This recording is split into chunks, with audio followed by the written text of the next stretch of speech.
일본의 국가 기관 산업이자 전 세계를 호령하던 조선업계가 크게 당황하고 있는 일이 벌어집니다. 일본의 해운사가 연달아 일본 조선사가 아닌 한국에 발주를 했기 때문이라고 하는데요. 일본 정부가 저리로 대출까지 해준다고 붙잡았으나 이런 일은 지속되고 있는 상황이라고 합니다.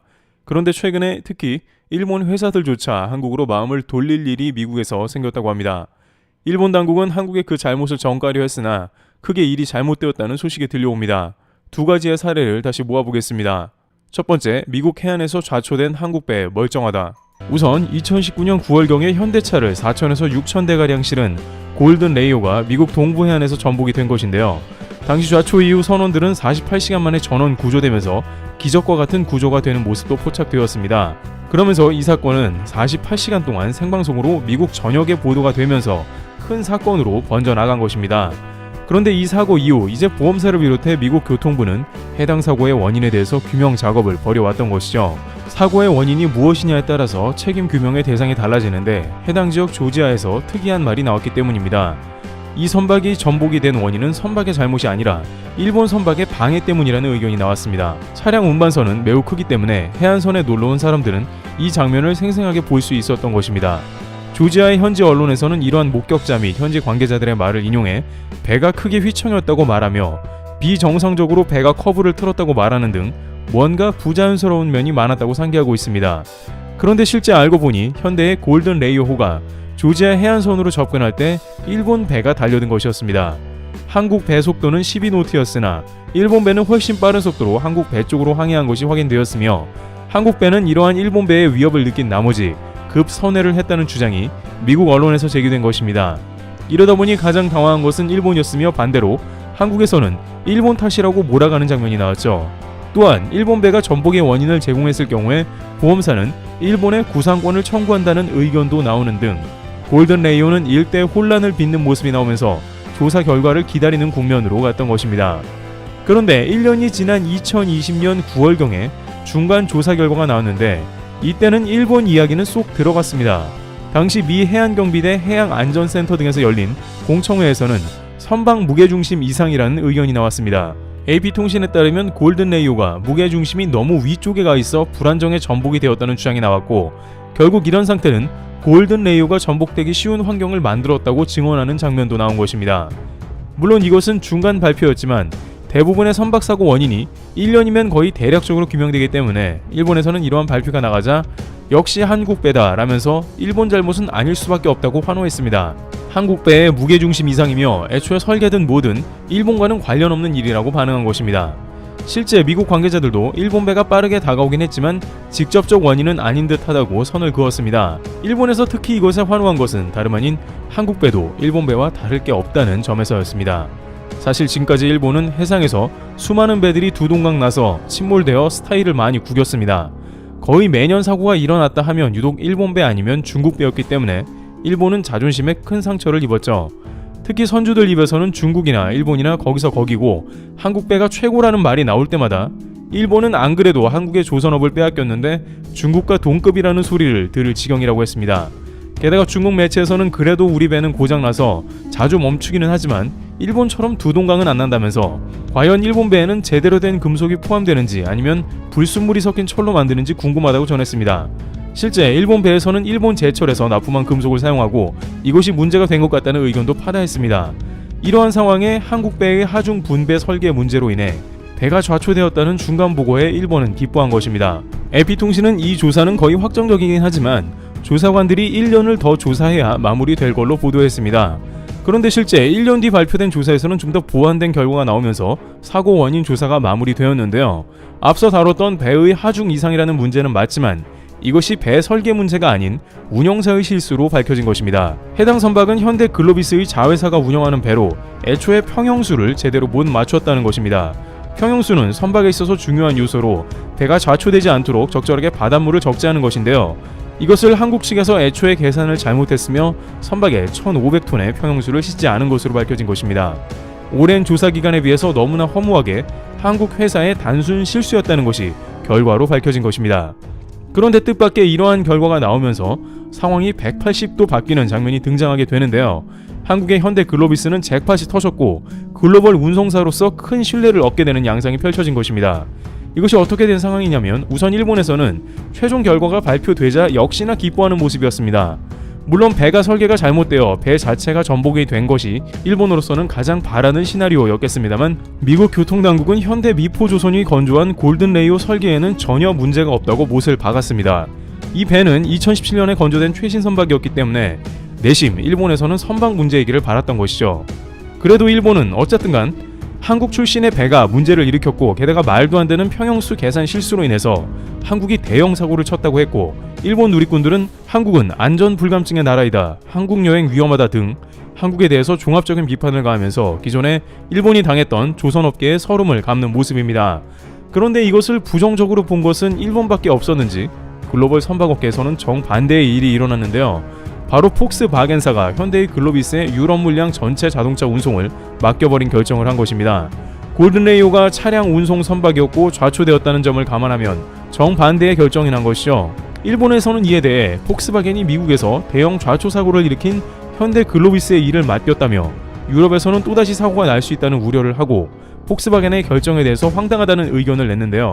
그러나 폭스바겐은 여기에 더해 아예 현대 글로비스를 통해 해상 운송을 2024년까지 하겠다고 발표한 것입니다.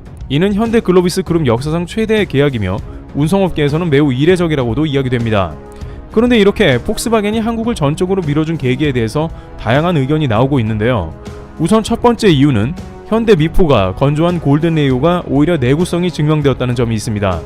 다름 아닌 골든레이오 선박이 동부해안에 거의 1년간 파도를 맞으며 좌초되었지만 배가 그대로 있었습니다. 많은 이들이 해변에 놀러가 찍은 사진을 보면 배가 덩그러니 그대로 누워있는 모습이 나오는데요.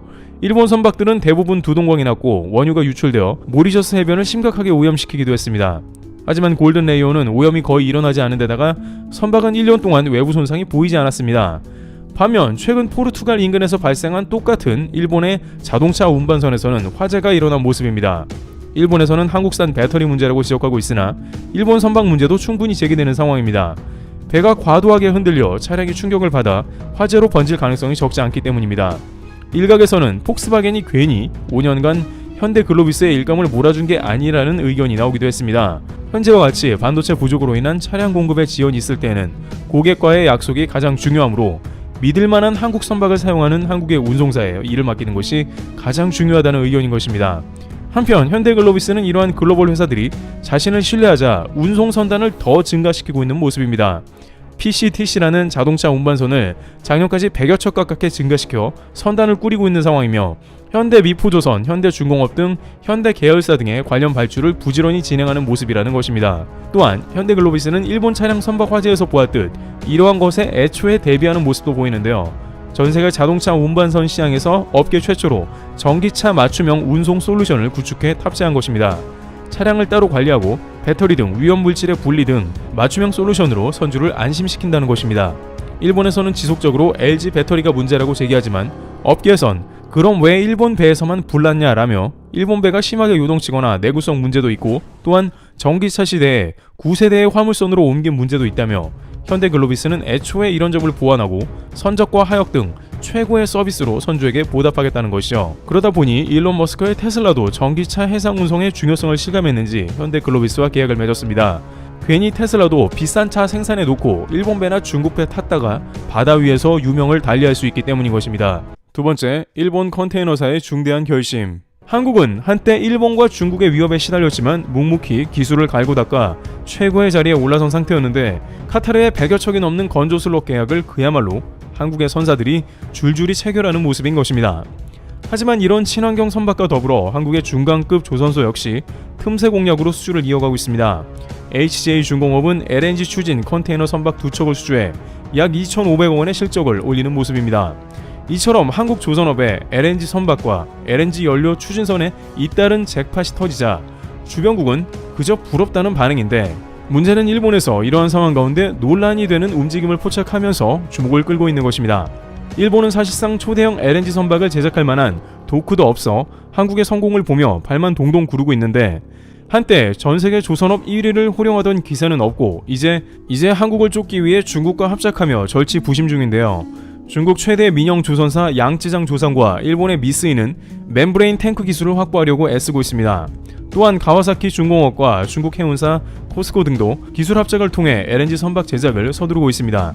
이들은 일본의 기술과 중국의 규모, 인건비 등을 결합해 빠르게 한국을 타도한다는 목적인 것입니다. 자기들 각각이 하기에는 너무나 프로젝트가 크고 기술과 인건비 문제로 인해 합작을 한 것인데요. 일본에서는 중국의 기술 유출 등 그야말로 울며 겨자 먹기로 합작하지만 현재로서는 방법이 없다는 것입니다. 하지만 선주들은 당분간은 한국 LNG선에 올인할 수밖에 없다는 것이 관계자들의 설명입니다. 기술 격차도 크고 대당 가격이 매우 비싼 초고부가가치 선박이라서 가격보다 품질이 우선된다는 것입니다. 하지만 그런데 이 와중에 두동강 컨테이너선으로 알려진 일본의 MOL 미쓰이에서 한국을 찾았는데요. 대우조선해양은 친환경 액화 천연가스 LNG 처리 기술과 스마트십 솔루션에 대한 시연회를 지난 15일 경남 거제 옥포 조선소 내 에너지 시스템 실험센터에서 진행했다고 23일 밝혔습니다. 행사에는 그리스 마란가스, 노르웨이 프론트라인, 독일 하팡로이 등 그야말로 큰 손 선주들이 모였습니다. 그리스 같은 경우는 대우조선해양에 오랫동안 주문을 해온 거대 선주라 해당 행사를 참여해왔고, 이번에 대우가 자체 개발한 LNG 제액화 시스템의 NRS 성능을 선보이자 이를 참관하러 방문한 것입니다. NRS는 LNG 운반선의 운영 효율을 높이는 핵심 장비로 질소를 냉매로 활용해 운항 중에 자연 증발하는 천연가스를 모아 다시 액체로 바꿔 저장하는 최신 기술입니다. 이러한 기술을 선보이는 것은 LNG 운반선이나 LNG 추진 선박에 적용되는 기술들이 앞으로 친환경 조건들을 만족해야 하며 신뢰할 수 있는 한국의 조선사들이 이를 입증하기 위함인 것입니다. 그런데 이러한 시연회에 일본의 미쓰이 MOL까지 참관해서 한국의 선박에 대한 발주 의향을 비춘 것입니다. 결국에는 일본 역시 어쩔 수 없이 한국에 LNG 관련 선박을 주문 넣는 모습이 연출된 것입니다. 특히 일본의 경우 자국 발주율 비율이 거의 100%에 달할 정도로 자국 조선소를 우선적으로 고려합니다. 이것은 일본의 국가 정책이기도 하며 조선업만큼은 절대로 포기할 수 없다는 의지인 것입니다. 관계자들은 일본에서 한국에 배를 주문한다는 것은 매우 이례적인 상황이라고 강조하고 있습니다. 하지만 일본도 해운업을 지속하고 국제 친환경 기준 등을 맞춘 고도의 기술이 적용된 배를 찾다 보니 어쩔 수 없다며 한국의 독보적 분야인 액화 천연가스 운반선에서 특히 이런 경향이 두드러지고 있다고 분석하고 있습니다. 실제 작년에 한국은 일본으로부터 11척의 선박을 수주했고 LNG선 5척, LNG 운반선 2척 등이 포함됐습니다.